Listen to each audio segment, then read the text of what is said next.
Hey everyone, welcome back to the Always Closing podcast. Today I have a very special guest. I have Andrea Jimenez here with us. So welcome to the podcast. Thank you. Thank you for having me. I appreciate you coming down.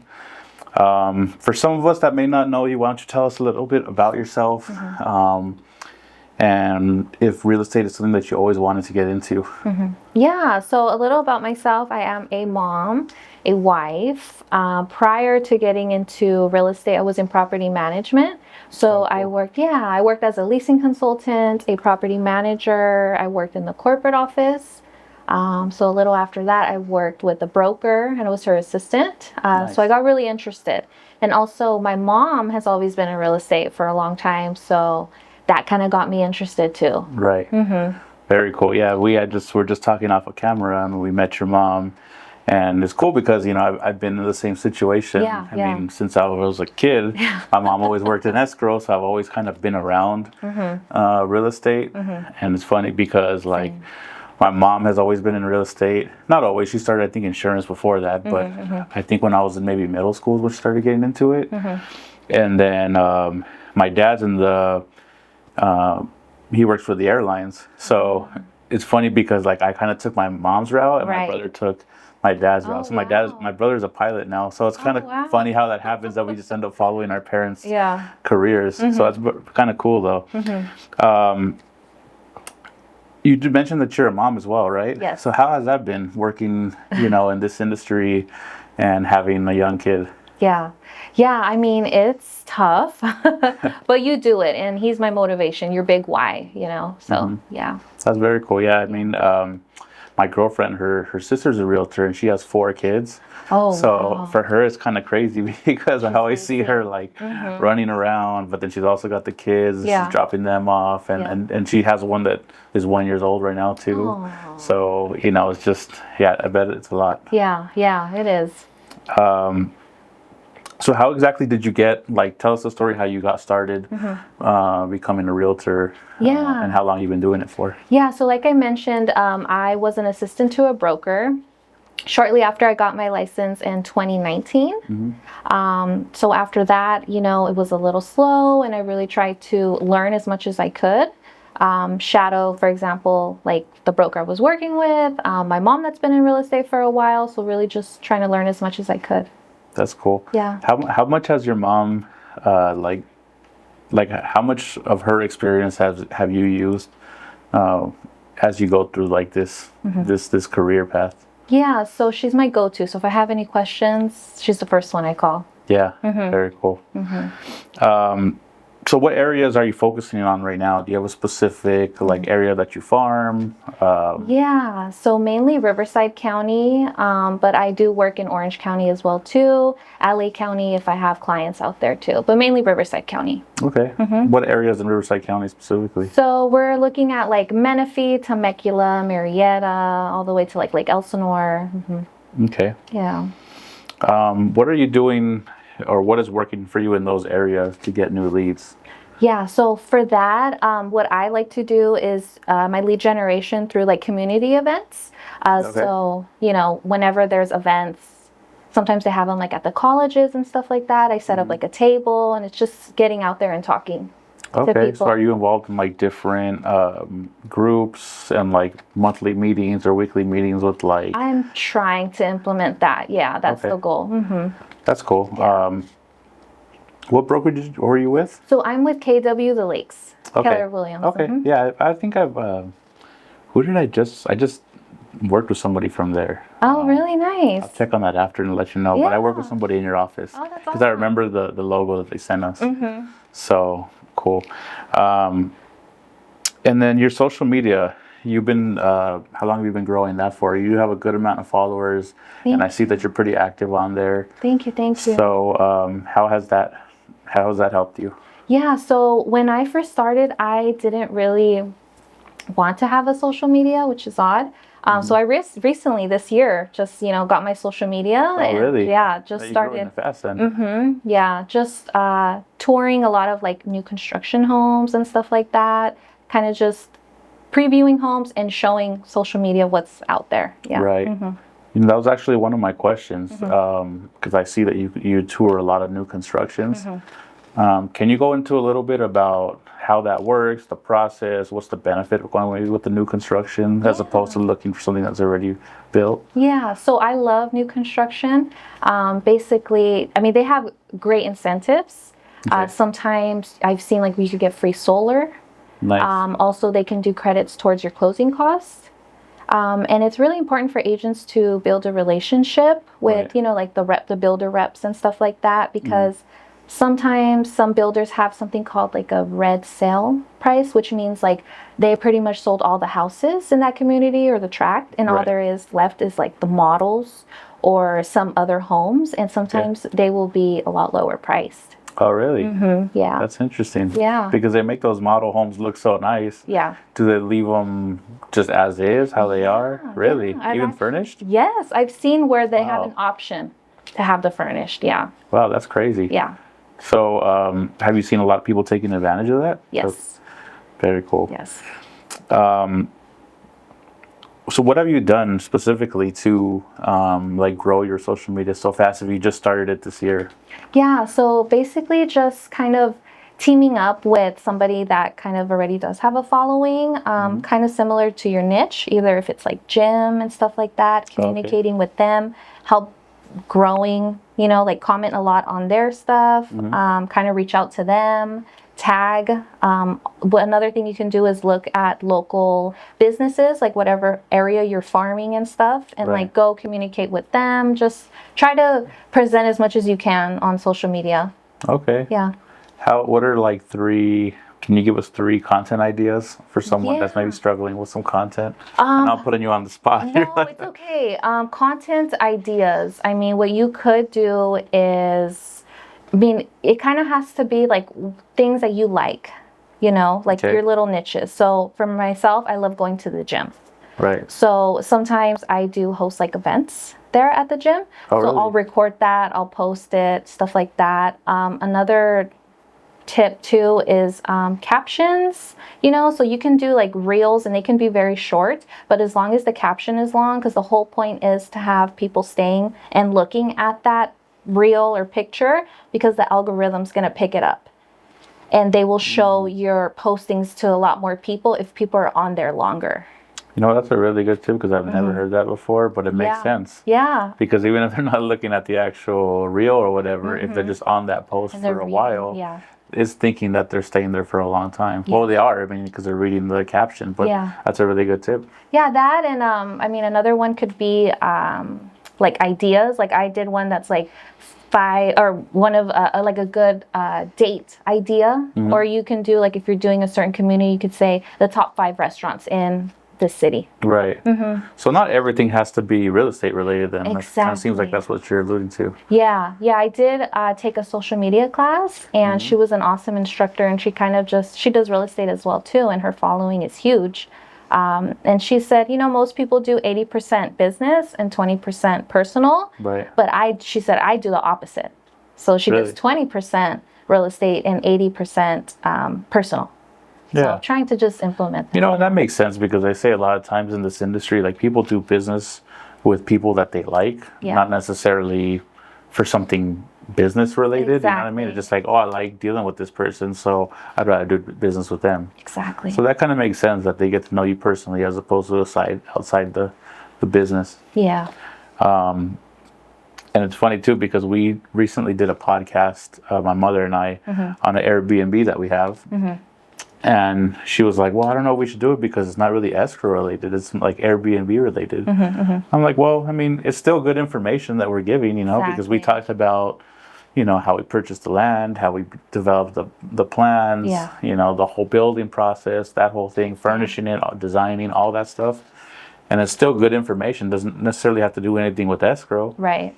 But it's real estate related and it's still interesting, so it's still going to get some views. Yeah, and it's something. And a lot of people have said that episode was actually really informative. For people that are thinking about it. So that's a really good tip. If it's interesting and people want to watch it, doesn't necessarily have to be your niche related. Exactly. Do you prefer working normally with buyers or sellers, or does it not really matter? And what do you see as like the difference between the two? Yeah, so I think, of course, listings. But since, we are realtors, our main goal is to create relationships. So if we have a buyer or a previous client, any kind of client that, wants to sell, wants to buy, we're there to help them. Right. Yeah. And I think mainly the big difference is, listings, your responsibility is to try to represent, the seller as best as possible and get him, or her the best price for the home. And then for the buyer, it's having them not come out too much out of pocket. Yeah. Yeah. How do you see like buyers and sellers reacting right now to the market? Ultimately, I think that, it's a good time to buy when you can afford it. That's what I tell clients. The interest rates dropped a little bit lower. Not as low as they have been in the past, but I think it helps, buyers that want to buy, that haven't been able to, qualify for much. They can maybe qualify for a little bit more. Okay. Yeah, I was just looking, I think yesterday, the inflation report came out, and it's like finally came under 3% for the last report. Yeah. So now they're saying it's like almost guaranteed they're going to lower rates. Pretty much is guaranteed they're going to lower rates on September 18th, I believe. Right. And it could be anywhere from like a 1/4 point to a 1/2 point. Right. Which is a little bit, but it's still, now we're going to start heading in the right direction where people want to see.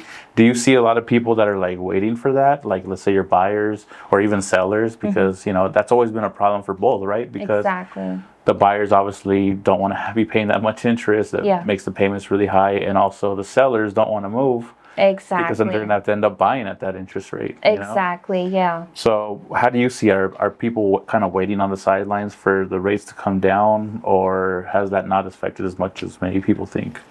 I think kind of like you mentioned, they have been kind of waiting for the interest rates to drop, But I think as they get lower, and it's our job to inform them sometimes too, like, hey, interest rates have dropped, maybe let's go back out there and, see if you qualify for a little bit more, or, being able to purchase a home. As far as sellers, telling them the same thing, interest rates have dropped. So if you're looking to sell your home and buy, the interest rates are dropping, so you don't have to worry about that high mortgage. Yeah, that's a good idea, because maybe us, because we're in the industry, we pay attention to those things like every day almost. Yes. But normal people may just say, hey, it's not the time for me right now. I'll check back in a few years or whatever, Right. But yeah, that's smart, and that's a good reason to maybe do some follow-up calls once in a while. Just like, hey, just checking in with you, then that rates have dropped a little bit, and that's a good idea. Yes. How do you see like the affordability situation that's going on right now? A lot of people are just feeling like purchasing a home is kind of slipping out of their hands because of the prices, the interest rates. Rent is so high, so a lot of people can't even save. So it's really become like a housing crisis. Yeah. So how do you like stay positive yourself in that situation, working in this industry, and also how are you keeping buyers and sellers positive? How funny you mentioned that, because I just had this conversation with my husband. Oh, really? Yes. And he kind of said the same thing too, or asked the same thing. And I think like there's been buyers that I've worked with, and they've told me, I don't qualify for anything. I don't think we're going to qualify for anything. And I said, let's give it a try. It doesn't hurt to try to see what's out there. And that's where I like to lead some buyers to the new construction homes, because they offer such great, incentives and stuff like that. I've seen a lot of, like I mentioned, like they go towards the closing costs, some credits towards there, and solar and stuff like that. I've seen a low interest rate of like 4.99. Being offered directly from their own lender. Okay. Yeah. So just so it's doable, Yeah. So I think, it's always worth, and I hear what like a lot of people say is, even if you think you can't purchase, at least it's good to see where you're at. Yeah. And then maybe put a plan in place, right? And you can kind of keep up with them and along the way, and as whatever milestones they need to hit to kind of get to where they want to be. Exactly. And I'm sure they appreciate that too. Yeah. Do you have any tips for struggling realtors? Anybody that may,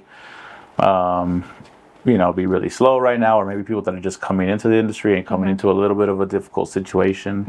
Any tips for people like that? Yeah, so I think for new agents, right now it's really important to get a script. You can change the words so that way it feels natural to you, but having scripts, learning it, and also being in front of, people to practice. Right. Because basically your clients are going to feel the confidence that you have when you're talking to them. Right. Yeah, that, and also for other agents, just working on your sphere. Your family, your friends, telling them and, mentioning to them about referrals and stuff like that. So, yeah. Yeah, I mean, I feel like that's kind of underrated sometimes. I know people sometimes don't want to, like, try to sell their family, their friends. But a lot of times it's not selling them, it's just letting them know what you do. And a lot of times, like we said earlier, is people want to do business with people that they like, and I think especially family and friends, they're going to support you whenever they can. Yeah. So that's really a good tip. This is a little off topic, real estate, but since you mentioned it earlier, what are maybe some of your favorite restaurants or places to visit in the area that you focus on? Yeah, so I recently moved to Riverside County, so I'm getting like familiar with all the restaurants and stuff like that. But there is a cute little place in the city of Menifee, and it's called Tacos and Tequila. I feel like I've seen that place somewhere before. They have really good enchiladas. Okay. There, and then I'm trying to think. There is a Sapporo Sushi in the city of Menifee that I really like going to too. They have a wide selection of different kind of sushi and stuff. Okay. Yeah. Cool. Well, I don't have too many more questions for you, but is there anything that you would want to share what you have coming up, where people could find you? Yeah, so you can find me on my Instagram, Andrea Realtor, and basically just, trying to get as many listings as I can before the end of the year. Right. Yeah. How about any events? You got any events coming up where because you said you like to sponsor events? Yeah, so Menifee does have an event called, I believe it's called Market Center or something. I'm not too sure on the name, but I'm going to be doing that in the beginning of October. Okay. And it's at a junior college out in Menifee, and they pretty much have like food vendors, and they have like small businesses and stuff like that. Is this a real estate event or just kind of something? No, it's just like a little city event, but they allow you to do information booths. Oh, cool. Yeah. Very nice. Yeah. Yeah, that's something that we've been kind of like trying to do more often too, is really get involved in, like the group like events or like NAREV, those type of things. Yeah. Because they really do help. Like you said, you kind of just got to put yourself out there. Yeah. We sponsor a couple breakfasts, things like that. And we're actually going to the California Association of Realtor conference that they do in this year's, it's next month actually. And they're doing it at the Long Beach Convention Center. I don't know if you've ever been before. No. I definitely recommend it. It's really good because it's actually free for all the realtors, like all the California realtors. Nice. And it's a huge event. It's 3 days. And all 3 days they have trainings, all different trainings going on the whole day. And then they have a huge vendor conference hall. So we have a booth in that conference hall this year. Very nice. And we've done it in the past, and it's really good for networking, a lot of good educational stuff.